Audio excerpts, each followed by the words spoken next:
आखाड्याच्या रात्री मला सत्यसेन गंगेच्या काठावर भेटला होता. त्याला माझी गाठ घे असं मी सांगितलं होतं. त्याप्रमाणे तिसऱ्या दिवशी तो मला भेटला. मी त्याची दुर्योधनाजवळ थोडी वखाणणी केली. त्याला आपल्या सैन्यात कुठंतरी ठेवावं असं मी म्हणताच दुर्योधनानं त्याला लागलीच आपल्या राजरथाचा सारथी म्हणून नेमूनही घेतलं. सत्यसेनाच्या व्यवसायाचा प्रश्न मिटला. थोड्याच दिवसात त्यानं आपल्या सारथ्यातील कौशल्यानं दुर्योधनाची कृपाही संपादन केली.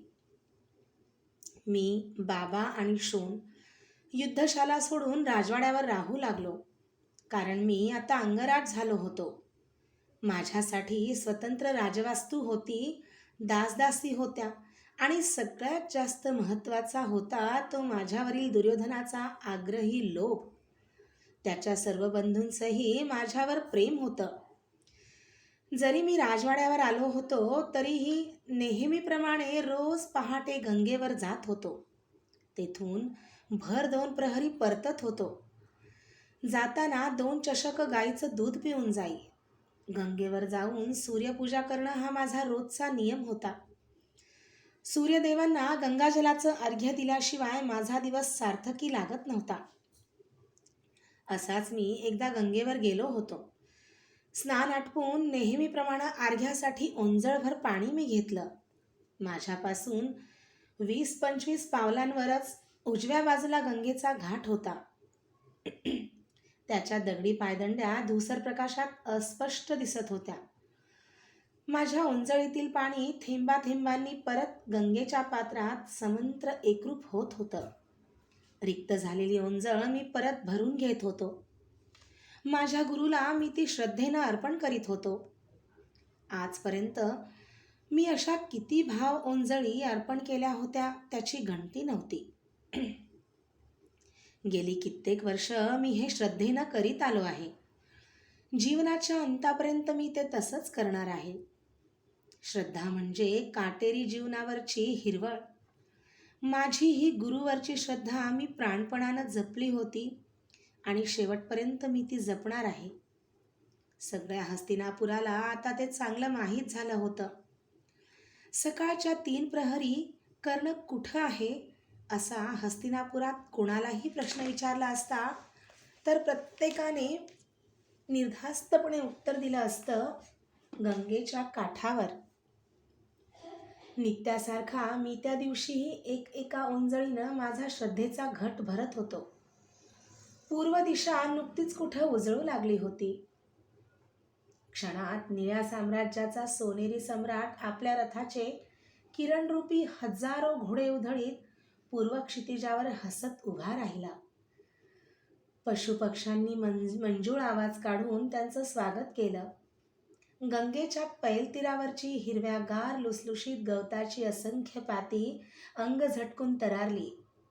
त्यावरचे हिरवे हिरवे टोळ आपली गवताची मऊ शय्या सोडून पटापट इकडे तिकडे उडू बागडू लागले. तृणपात्यांवरचे दवबिंदू रुपेरी चंदेरी रंगात चमकू लागले.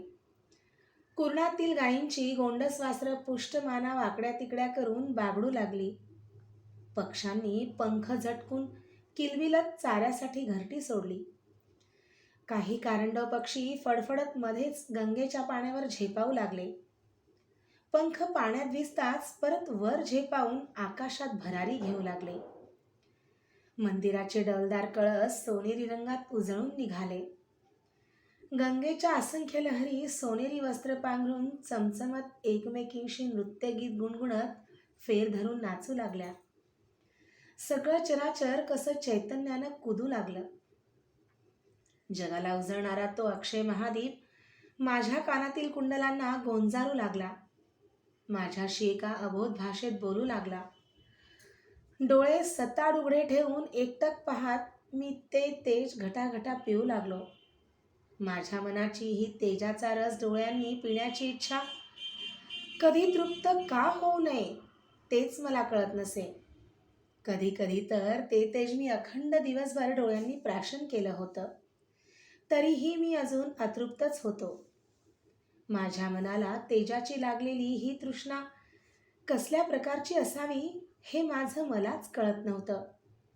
कदाचित जीवनाच्या अंतापर्यंत ते मला कधी कळलंही नसतं.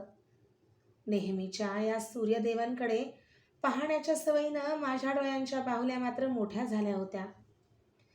अश्वत्थामा तर नेहमीच मला म्हणत होता, कर्णा, तुझ्या निळ्या डोळ्यात चमकणाऱ्या सोनेरी रुपेरी बाहुल्या म्हणजे निळ्या आकाशात प्रकाशमान होणारे सूर्यचंद्रच वाटतात. असं माझं हे सूर्याराधनेचं व्रत नित्य चालू होतं. देहाचं भान हरपून जाईल, मन हलकं होईल. त्या दिवशीही माझी अशीच अवस्था होत होती. पण एकाएकी घाटाच्या दिशेनं आलेली एक आर्त किंकाळी माझ्या कानात बाणासारखी घुसली. कोणीतरी वाचवा वाचवा म्हणून जीवाच्या आकांतानं ओरडलं. मी झटकन मान वळवून घाटाकडे पाहिलं. सगळा भव्य घाट निर्मनुष्य होता. एक मातीचा घडा मात्र उपडा होऊन गंगेच्या पाण्यावरून हिंदकळत दूर चालला होता. रुपेरी सोनेरी लाटात एक कर्दळीच्या दंडासारखा नितळ हात पाण्याच्या पृष्ठभागावर वळवळत होता. कंकणं चमकत होती. मधूनच तो हात झटकन पाण्याखाली अदृश्य होई. काठावरच्या शेवाळलेल्या पायदंडीवरून पाणी भरताना कोणत्या तरी ललनेचा गंगेत तोल गेला होता. नेहमीच दुरून आकर्षक दिसणारं गंगेचं सखोल पाणी आज कुणाला तरी कायमचं आपल्या उदरात घेऊ पाहत होतं. त्या हाताच्या पाण्याबाहेर होणाऱ्या चळवळीत मदतीची आर्त हाक होती. मी अंगावरचं अधैर्य सावरलं आणि घाटाच्या दिशेनं धावू लागलो. घाटावर येताच माझं शरीर मी सरळ गंगेच्या पात्रात झोकून दिलं. बराच वेळ पाण्याच्या आत मी डोळे उघडून पोहत होतो. कुंडलांना काही धाडसी लहान लहान मासे व्यर्थ लुचत होते.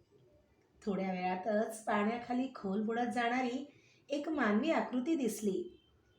जवळ जाताच त्या आकृतीनं मला कडकडून मिठी मारली. मृत्यूच्या दारात जीव किती असहाय्य असतो. तो जातगोत, समाज, धर्म, प्रतिष्ठा, लिंगभेद काही पाहत नसतो. तो पाहतो केवळ स्वतःचं अस्तित्व. ती एक स्त्री होती, तरीही तिनं मला कवटाळलं होतं. मृत्यूच्या दारात घोटाळणाऱ्या एका जीवाची दुसऱ्या एका जीवनाला मला पदरात घे म्हणून मारलेली होती ती मिठी. ती मिठी मलाही गंगेच्या तळाशी नेऊ शकली असती. म्हणून प्रथम मी स्वतःला सोडवून घेतलं आणि तिच्या मुक्त केसांच्या मिळतील तेवढ्या वटामुठीत घट्ट पकडून काठाच्या दिशेनं सरासर पाणी कापू लागलो. त्या तशा अवस्थेतही एक विचार माझ्या मनात चमकून गेला. माझी गुरुपूजा अर्धवटच राहिली होती. पाणी कापता कापता गंगेतूनच सूर्यदेवांकडे पाहत मी पुटपुटलो, गुरुदेव, क्षमा करा. कधी कधी नियमाला अपवाद निर्माण होतो. ती स्त्री केसांबरोबर ओढली जात होती. मी काठावर आलो. त्या मूर्छित स्त्रीला कसं तरी पाण्याबाहेर काढलं. तिचा चेहरा पाहताच मात्र मी आश्चर्यानं स्तब्धच झालो. क्षणभर काहीच सुचेना. ती वृषाली होती, सत्यसेनाची बहीण. डोळ्यापुढं क्षणात प्रयागचा संगम उभा राहिला. तिच्या घड्यातलं पाणी माझ्या वस्त्रावर पडून माझी वस्त्र भिजली म्हणून त्यावेळी ती किती लाजली होती. केवळ एकदाच तिनं माझ्याकडे पाहिलं होतं. त्यानंतर तिनं जी धरतीला दृष्टी खिळवली ती काही पुन्हा वर उचलली नव्हती. पायाच्या नखानं भूमी उकरून उकरून तिनं खड्डा तयार केला होता. त्यावेळची वृषाली म्हणजे वाऱ्याला लाजून पानानाड आपलं मुख लपविणारी एक लाजाळू कळी होती. तर आताची वृषाली म्हणजे एखाद्या डहाळीवर विसावलेलं उमललेलं पुष्प होतं. दवाच्या बिंदूंनी प्राजक्तांचं झाड चिंब न्हावं तशी ती दिसत होती. तिच्या चर्येवर कसलेही भाव नव्हते.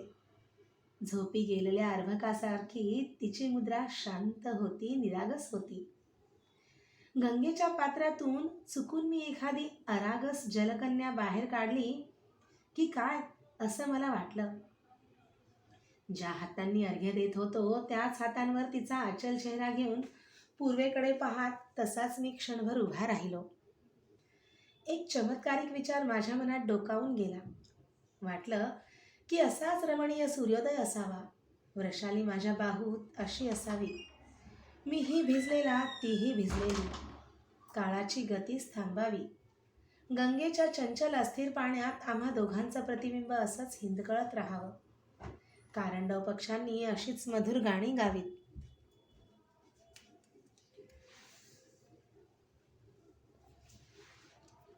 पण क्षणातच मी तो विचार अंगावरची पाल झटकतात तसा झटकून टाकला.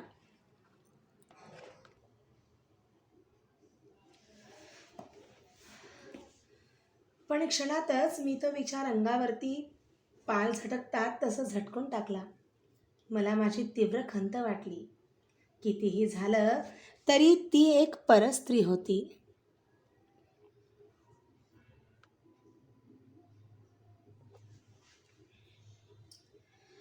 तिचा अचल देह मी एका प्रशस्त पायदंडीवर अलगद ठेवला. तिच्या अंगावरून निथळणारं पाणी पायदंडीवरून ओघळत परत गंगेत मिसळू लागलं. काय सांगणार होतं ते तिला? अर्धा घटका ती शुद्धीवर आलीच नाही. किती किती निरागस दिसत होती ती. भिजलेलं वस्त्र तिच्या अंगाला जागजागी चिकटलं होतं. पाण्याचे चुकार मुकार बिंदू तिच्या गोऱ्या गोल मुखकमलावर ठिकठिकाणी थपकून चमकत होते. त्यांच्यावर पडणारे सूर्यकिरण परावर्तित होऊन तिच्या गालांवर विखुरले होते. तिची त्यावेळची देहलता म्हणजे गंगेचं एक ऐटदार चंदेरी वळणच वाटलं मला. काठावर ठेवलेल्या कोरड्या उत्तरीयाची मला आठवण झाली. ते आणण्यासाठी मी लगबगीनं उत्तरीयाजवळ आलो.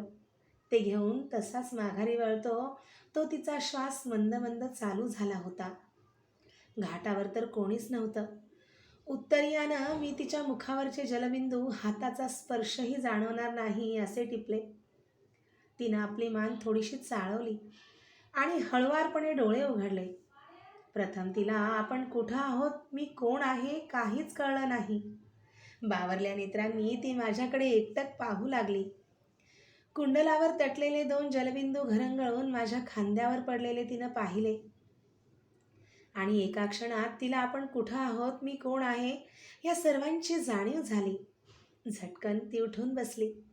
अंगावरचं ओलं वस्त्र लगबगीनं सावरण्याचा गमतीदार प्रयत्न ती करू लागली. तिनं आपली मान खाली घातली. सावरून उठून उभं राहताना माझं उत्तरीयही तिनं नकळत आपल्या अंगाभोवती तसंच लपेटून घेतलं. वर उठून गंगेच्या पाण्यात दूरवर वाहत गेलेल्या घड्याकडे बोट दाखवीत मी म्हणालो, मागं प्रयागात तुमचा एक घडा फुटला होता. आता हस्तिनापुरात एक घडा गंगेनं कायमचा हिरावून घेतला आहे. कोणासाठी ते तिला विचारा.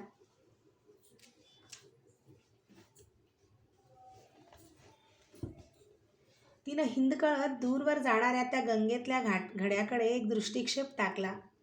लाजून खाली मान घालून ती गरकन वळली आणि एक एक पायदंडी चढत दूर निघूनही गेली. तिच्या ओल्या पायांचे सुस्पष्ट ठसे घाटाच्या पायदंड्यावर रांगेत उमटत गेले. जाताना तिनं गोंधळून माझं उत्तरीयही तसंच आपल्याबरोबर नेलं. तिच्या त्या धांदरटपणावर मी स्वतःशीच हसलो. गंगेतल्या त्या घड्याकडे मी कितीतरी वेळ पाहत होतो. मागून कोणीतरी घाटाच्या पायदंड्या उतरत असल्याची चाहूल लागली म्हणून मी मागं वळून पाहिलं. ते पितामह भीष्म होते. मला पाहताच अगदी सहजपणानं त्यांनी विचारलं, कर्ण, आज अजूनही तू पात्राबाहेर कसा? मी काहीच बोललो नाही. काय बोलणार होतो?